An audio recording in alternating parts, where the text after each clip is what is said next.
Alright, I had a bit of a nap, and now I'm walking over to the Toronto Gay Pride Parade. Kathleen just texted me and she's like, bring your umbrella.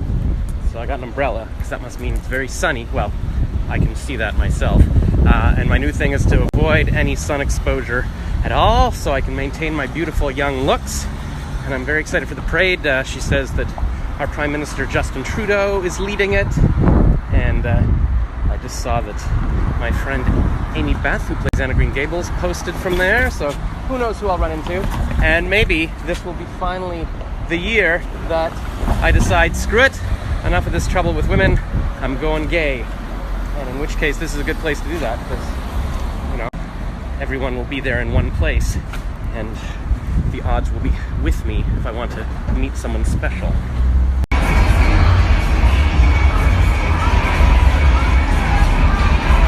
Kathleen saw people with sparkles on their body, and she's like, oh, I should have brought the sparkles I have at home.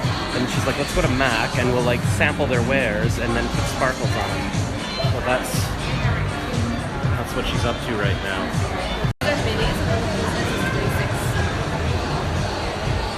All genders.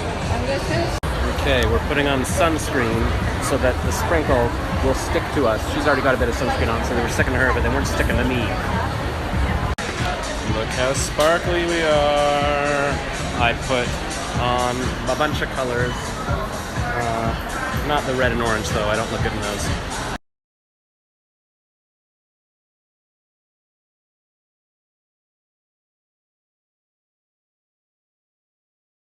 Okay, I have met up with rock star Leah Mighty.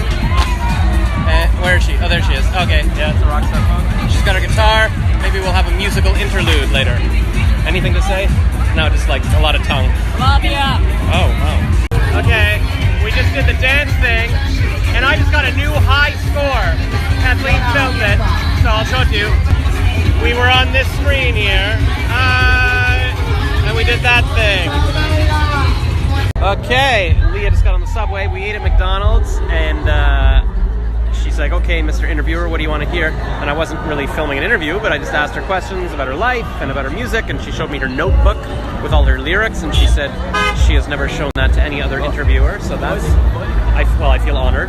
And yeah, so hopefully we'll get together this week, film some interviews. I want to hear her music.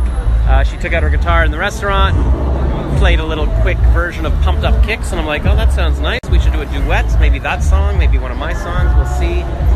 But my guitar, I don't have my guitar anymore. Digital Nomad can't have a guitar. It's somewhere else. It's someone else's house. But if anybody has a guitar I can borrow, I'd always be willing to come over and just write a song and play a song. Okay, I was just standing in the corner deciding to go home, and then that girl there comes up. She's like, do you remember me? And I did YouTube videos with her a while ago. Remember we reviewed Black Panther? And I'm like, yeah, what are you doing? She's like, she's made some aphrodisiac that she's selling on her little table there. And then this guy says he has a license to run businesses on the corner. And he came up and he was making a video of her, and then he kept saying, you're so beautiful, you're so beautiful. And then he's like, Google me. And he shows me his passport and he says, look up that name. And apparently he was in some terrorist group and Pierre Trudeau brought him here. He also says he played guitar for the Bare Naked Ladies, filling in for a guy who was sick. He was filling in for someone for 6 months. So I don't know how much of any of that is true, but it's all interesting. Okay, quick little interview with Sarah for my story.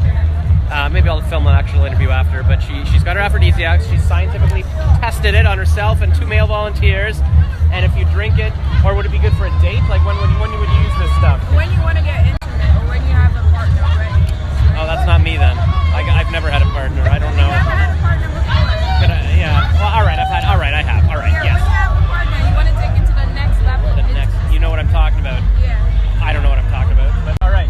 So it works. It's good. Okay. And it's delicious. Is it? Yes. So it's all natural, and the herbs are like spiritual herbs, right? Spiritual and sexual herbs. But it's Sexual herbs. Very sexual. The best kind of herbs. Of course. It's not like parsley or whatever you got on your No, of pizza. course not. Sexual herbs. Okay. So it's supposed to raise your spiritual and sexual energy. And where can people buy these? Like they have to find you at Dundas Square, or? No, you can just take a card, actually. Oh, I'll take a card. All right, I'm gonna be. Okay, I'm walking home now. And the guy asked to see my necklace, and then he took my necklace, so he's wearing my necklace. Anyways, what did he say? How did we get on the topic of comic books? Oh, I said, can I reach you in the future? If, do you have a number or Facebook? And he's like, oh yeah, Facebook. And he gives me this Facebook page, like he says, to look it up. And I'm like, okay, it's like an artist page. He's like, yeah, that's me. I write comic books. I have millions of fans. Right now I'm working on a comic for Marvel, like an issue, like a 3-series or 3-issue thing about Spider-Man who goes to hell.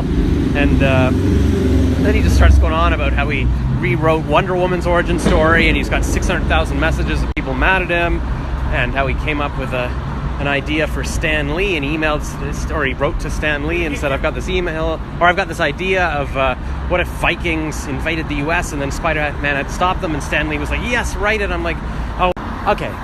He did say, don't tell anyone the title of my Spider-Man series. He was like, I'm going to tell it to you, but don't tell anyone. And I'm like, okay, but now I'm like, no, I can tell you because none of this is true. He was like, the title of the Spider-Man story is Hell in Heaven. Hell in Heaven. Don't tell anyone. I'm like, I guess, because he's like, yes, because, his uncle died because of what he did. And now, what if Spider-Man died? How would he have to deal with that? I'm like, I guess, but that's what Spider-Man is all about, like dealing with his uncle thing. But yeah, I guess we've never seen him die and have to deal with it in hell, or hell in heaven.